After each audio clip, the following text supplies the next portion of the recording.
राधे राधे, जय श्री कृष्णा, ओम साई राम।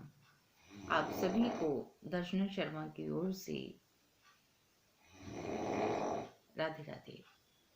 जैसा कि आप सभी जानते हैं कि हमने हाल ही में जाना कि नरसिंह जी को कोको पत्रिका मिली। कोको पत्रिका जब ठाकुर जी के चरणों में रखी गई तो ठाकुर जी ने कहा कि तू चिंता मत कर नरसी, ये मायरा मैं स्वयं आकर भरूंगा। जिस पर नरसी जी बेहद खुश होते हैं और नाचने लगते हैं। नाचता हुआ देख करके नरसी जी को उनकी पत्नी सोचती हैं कि शायद अत्यधिक मायरा लिखने के कारण नरसी जी को सदमा लगा है और उस सदमे में ये ऐसी हरकत कर रहे हैं। अब नरसिंह जी वो कोको पत्रिका उठाते हैं, माथे से लगाते हैं और अपने सभी संतों के पास जाकर कहते हैं कि ठाकुर जी ने कहा है। वो आकाशवाणी सिर्फ नरसिंह जी को सुनाई दी थी, तो ठाकुर जी की वाणी नरसिंह जी बताते हैं कि ठाकुर जी ने स्वयं कहा है कि मैं मायरा आके स्वयं भरूंगा। ऐसे में नरसिंह जी प्रसन्न मुद्रा से कहते हैं, पर हमें भी तो कुछ ना कुछ करना चाहिए। सभी संत कहते हैं कि हाँ नरसिंह जी, हमें भी कुछ ना कुछ तो करना चाहिए, बेटी का सवाल है।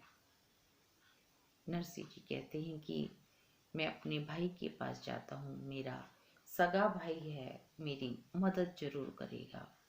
और फिर नानी बाई सिर्फ मेरी बेटी थोड़ी ना है, अरे पहले तो उनकी बेटी है, मेरे बड़े भाई की बेटी पहले है, उसके बाद मेरी बेटी है। नरसिंह जी बहुत प्रसन्न हैं इस बात से कि नानी बाई के ससुराल जाएंगे मायरा लेके। अब नरसिंह जी भाई के पास जाते हैं, ये सोचते हुए कि मेरे से पहले नानी बाई मेरे बड़े भाई की बेटी है और बड़े भाई की बेटी है तो भाई का हक पहले है और भाई मना नहीं करेंगे। विचार तो बहुत ऊंचे थे, लेकिन जैसे ही नरसिंह जी वहां पहुंचते हैं तो घर के बाहर ही नरसिंह जी के बड़े भाई पड़ोसी भाई के साथ बातचीत कर रहे थे। नरसिंह जी प्रणाम करते हैं, पांव छूते हैं और पूरी बात नरसिंह जी अपने बड़े भाई को बताते हैं कि नानी बाई के ससुराल से कुकू पत्रिका आई है भाई, और हमें मायरा लेकर जाना है, तो आप जल्दी से तैयार हो जाइए और मेरी कुछ मदद भी कर दीजिए। उसमें सबसे पहले नरसिंह जी कहते हैं कि मुझे आप गाड़ी की व्यवस्था कर दो। गाड़ी मतलब बैलगाड़ी, चार पहियों की नहीं, बैलगाड़ी। तो नरसिंह जी के भाई ने सोचा कि जैसे नरसिंह जी वैसे ही नरसिंह जी की संगत, यानी कि सारे ही साधु और संत उसमें बैठेंगे, तो गाड़ी की व्यवस्था तो वैसे ही चरमरा जाएगी। इससे तो अच्छा है कि जो मेरे पास टूटी फूटी गाड़ी है मैं वही नरसिंह को दे दूं। लेगा लेगा, नहीं तो मना। अब नरसिंह जी से कहते हैं कि रे नरसिंह, गाड़ी तो नहीं है, उसके टूटे फूटे फट्टे हैं जो मकान के पीछे पड़े हैं, अगर तुम्हारे काम के हैं तो तुम ले लो। नरसिंह जी ने कहा कोई बात नहीं, टूटे फूटे ही सही हैं तो मैं उन्हीं को ठीक कर लूंगा। अब जो बगल में भाई बंद बैठा था, पड़ोसी भाई, उसने सोचा भाई ने तो पीछा छुड़ा लिया, अब एक ही बात है कि ये पहिए मुझसे मांगेगा, क्योंकि भाई ने तो मना कर दिया, भाई मेरे पास नहीं है, अब ये मुझसे कहेगा। तो वो कहता है कि भाई नरसी, मेरे पास चक्के पहिए तो है नहीं। हाँ वो नए नहीं है, मतलब टूटे फूटे हैं, जो मेरे भी मकान के पीछे पड़े हैं, तो चाहे तो। नरसिंह जी ने कहा टूटे फट्टे, टूटे चक्के पहिए, चलिए। नरसिंह जी गए, फट्टे जोड़े, टूटे फूटे पहिए चक्के जोड़े। तो महाराज, अब नरसिंह जी ने कहा कि गाड़ी तो तैयार हो गई, अब बैल और ले लेता हूँ, चलूं भाई के पास वापस। अब नरसिंह जी वापस आते हैं कि भाई गाड़ी तो तैयार हो गई जैसे तैसे, अब कम से कम आप बैल की व्यवस्था तो करो। नरसिंह जी की बात सुन के वो फिर सोच में पड़ गया कि अगर मैंने बोल दिया कि हाँ नए वाले बैल ले ले, तो नरसिंह जी तो कर देंगे उनका काम। तो कहते हैं कि जो बैल हैं वो 2-4 दिन के मेहमान हैं, जो हमने वाड़े में छोड़े हुए हैं। अगर तुम्हें वो अंजार नगर तक ले जाए तो बड़ी बात होगी, तो तुम ऐसा करो, उनको लेके अंजार नगर चले जाओ, अगर जा सके तो। 2-4 ही दिन के हैं वो। नरसिंह जी ने कहा कोई बात नहीं, 2-4 दिन के ही सही, मैं अंजार नगर पहुंच जाऊंगा उनको लेके, आप चिंता मत करो। अब नरसिंह जी जाते हैं वाड़े में, जहां दोनों बैल बैठे हुए हैं। बूढ़े बैल हैं, वो मरने की अवस्था में हैं, 4 दिन के मेहमान हैं। नरसिंह जी कहते हैं हाथ जोड़ के कि उठो दोनों बैल, बैल महाराज उठो, तुम्हें अंजार नगर जाना है, नानी बाई के मायरे में सारथी का काम करोगे, उठो। बैल बेचारे उठने की अवस्था में नहीं थे, उठ नहीं पा रहे थे, इतनी बुरी उनकी अवस्था थी। जो इंसान, पशु पक्षी, कोई भी अंत समय में चल रहा हो तो उसकी अवस्था शारीरिक तो वैसे ही कमजोर हो जाता है। वो उठ नहीं पा रहे थे। नरसिंह जी ने एक का पूंछड़ा पकड़ के उठाया, वो उठा। एक के बैल पकड़ के सिंग पकड़ के उठाए, वो तब उठा। और दोनों को उसने गाड़ी के आगे, बैलगाड़ी के आगे जोड़ दिया। अब वो लेके फिर भाई के पास आया, कहता है भाई को बोल दूं जल्दी से तैयार हो जाएं और कोई लत्ता कपड़ा दे दें।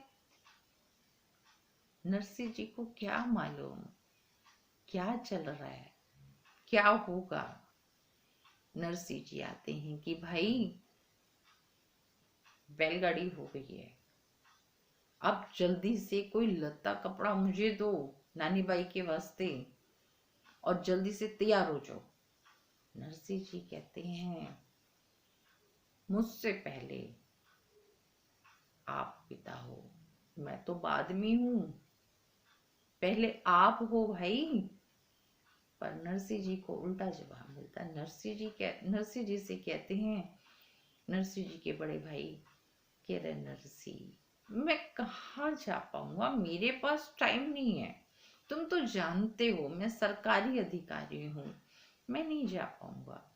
तुम एक काम करो, भाईबंद को ले जाओ। भाईबंद कहता नहीं नहीं, मेरी तो पत्नी बीमार है, मैं कैसे जा सकता हूँ भाई, आप तो मेरी सारी व्यवस्था जानते हो, मैं नहीं जा पाऊंगा।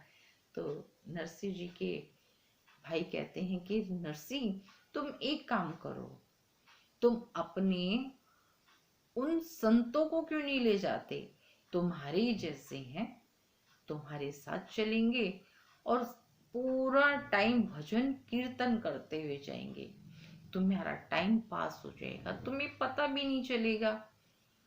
महाराज नरसिंह जी कहते हैं भाई सारे संत हैं, चल पड़ेंगे, आप तो चलो, बड़े भाई हो, बड़े पिता हो आप। नरसी से वो कहते हैं, मैं नहीं जा पाऊंगा नरसी, मुझे माफ करो, तुम अपने साथ अपने उन संतों को ले जाओ। तो नरसी जी कहते हैं कि भाई, जो जो आपने मेरे लिए किया, टूटे फूटे फट्टे 4 दिन के बैल, 2-4 ये चक्के पहिए पड़ोसी से, भाई ये तो मैं किसी से भी ले लेता, ये तो कोई बाहर का व्यक्ति भी कर देता। कुछ वो मदद तो करो जो मेरे मायरे में काम आए, कोई चुनरी, कोई लत्ता कपड़ा, कुछ कुछ तो करो। जब नरसी ने इस तरीके से बोला तो भाई को बुरा लग गया। भाई कहता है, नरसी तुम कैसी बातें कर रहे हो? अरे हमारे पास तो 1 टका भी नहीं है, और फिर तुम खुद बताओ, तुमने शादी की हमारे भरोसे, बच्चे पैदा किए हमारे भरोसे, और सबसे बड़ी बात तो कुको पत्रिका मायरे की जो तुमने ली वो हमारे भरोसे ली है। नरसी, अगर तुम साधु बने हो तो बनने से पहले तुम्हें ये सब व्यवस्था खुद समझनी चाहिए थी। नरसी जी ने कहा, भाई मैं साधु तुम्हारे भरोसे नहीं बना, और मेरा मायरा भी तुम्हारे भरोसे नहीं है। ठाकुर जी स्वयं आकर नानी बाई का मायरा भरेंगे, आप देख लेना। इस पर भाई हंसा। अच्छा, अब मतलब भगवान भी आके नीचे मायरा भरेंगे? अरे हाँ, वो तो मैं भूल गया, तुम्हारे ठाकुर जी, तुम्हारे भगवान, तुम्हारे ठाकुर जी, मतलब ऊपर से आएंगे नीचे मायरा भरने। वाह नरसी, फिर हमसे क्यों इतना वो कर रहे हो, जाओ। नरसी जी कहते हैं, ठीक है मैं जा रहा हूं, पर भाई कुछ तो सोचना चाहिए ना। नरसी जी से कहते हैं कि नरसी, हमारे पास जो था हमने कर दिया, इससे ज्यादा नहीं। अब तुम कह ही रहे हो कि मेरे ठाकुर जी कर देंगे, तो उन्हीं से कर रहा हूं। नरसी जी ने कहा, ठीक है, मेरे ठाकुर जी ने अगर कहा है कि मैं मायरा भरूंगा तो वही भरेंगे, मुझे आप लोगों की कोई जरूरत नहीं है। राधे राधे, जय श्री कृष्णा। इतना कह के नरसी जी वहां से निकल पड़े। अब नरसी जी उस टूटी फूटी बैलगाड़ी, बैल 2-4 दिन की सब लेके जब पहुंचे, उतरे तो खामोश थे। कोई भाव नहीं, कोई हंसी मजाक की नहीं, जैसे गए थे एकदम खामोश। तो सभी संत समझ गए कि किसी प्रकार की कोई भी बात नहीं बनी। नरसी जी ने कहा कि बात नहीं बनी। सभी संत ने कहा कि कोई बात नहीं नरसी जी, अगर वो आपकी मदद नहीं कर पा रहे तो क्या हुआ, सारे बस्ती के लोगों से, सारे गांव बंधुओं से नरसी जी ने अपनी बेटी के मायरे के लिए मदद मांगी, परंतु किसी एक ने भी मदद नहीं की। उल्टा नरसी का मजाक उड़ा रहे थे कि नरसी, हम तुम्हारी मदद कहाँ से करें, हमारे पास तो खुद ही कुछ नहीं है। नरसी जी की व्यवस्था, स्थिति इतनी खराब थी, इंसान एक घर में नहीं जा सकता, और इतने परिवारों में, इतने जिसके परिवार में आला अधिकारी उसका बड़ा भाई हो, भाई बहन इतने सब मजबूत होने के बाद भी गांव बस्ती वालों ने किसी ने मदद नहीं की। नरसिंह जी को बहुत दुख हुआ, इतना दुख हुआ कि नरसिंह जी कुछ नहीं बोले और संतों के बीच चुपचाप जाके खड़े हो गए अपनी वो टूटी फूटी बैलगाड़ी से उतर के कि हमारी मदद किसी ने नहीं की। संतों ने कहा कोई बात नहीं, जो कुछ भी हमारे पास है हम वही लेकर चलेंगे। लेकिन नरसिंह जी का विश्वास बहुत अटूट था अपने ठाकुर जी के प्रति। उन्होंने कहा कि संतो, हमारे ठाकुर जी ने कहा है कि वो मायरा भरेंगे, तो वो मायरा भरेंगे, आएंगे हमारे ठाकुर जी। राधा रुक्मन अपनी सभी सखा गोपियों के साथ किस प्रकार से एक भक्त का अटूट विश्वास,